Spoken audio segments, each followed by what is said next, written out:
Výhled na Cukšpice začíná parádně, hnedka mi bouchlo pivo v batohu, takže smrdím jak pivovár, ale... ale jdu dát batoh na záda a aspoň si užijeme ten odér. Je 8:37 a začínáme u lanovky pod Alpšpice, takže dneska to bude trochu náročnější, pak bivák a jdeme si to užít jako vždycky.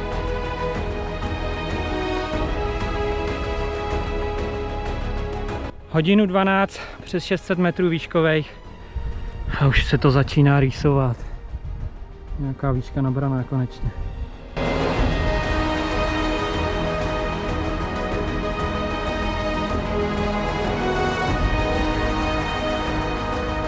Plus minus 1600 pade, plus minus spray za asi hodinu 3/4.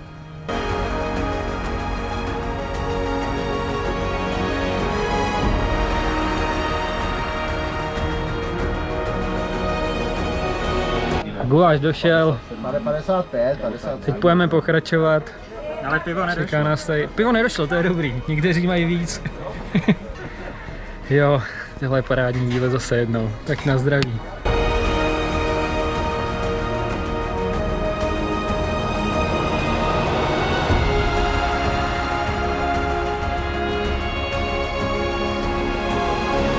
Až se tě příště zeptají, co budeš dělat o víkendu, tak neříkej, že máš volno, ale půjdu koukat na Netflix. To bude program taky.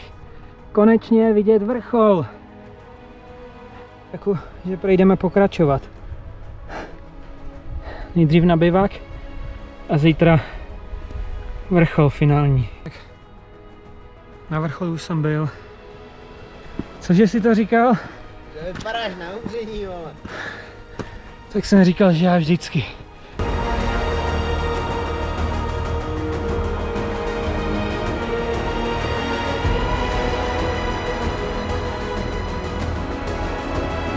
Takže před 8 hodinou vyrážíme od bivaku.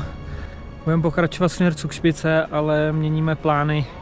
Pravděpodobně se tamhle na tom kopci odpojíme a sejdeme dolů do údolí. Všichni nám říkali, jsme totiž blázni, že tam je moc sněhu, že to nemá cenu. A po včerejšku nemá cenu riskovat. Já byl teda fakt se silama na dně.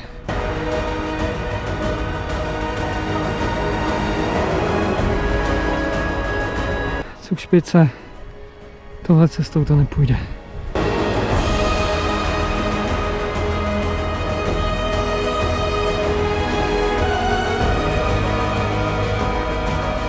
Už definitivně odbočujeme cesty hlavní na Cukšpice.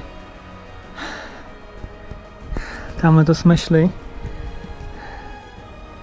Myslím, že celkem úžasný.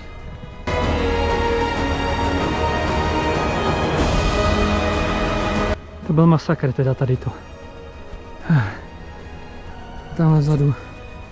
Úplně tam vzadu. Co tady? Tak je ten bivak. Dostal jsem se zpátky do civilizace. Přežil jsem. A nebyl potřeba ani vrtulník. Abych to hodnotil jako úspěch. Po druhý v životě se tak těším na spraj. Cukšpice nedobyta. Celý tým už se rozhodl, takže jsem docela happy, že pojedeme vlakem. A protože lanovkou to by nemělo cenu, to by se stejně nepočítalo. Ale hlavně jsme zdraví a živí. Hurá na vláček!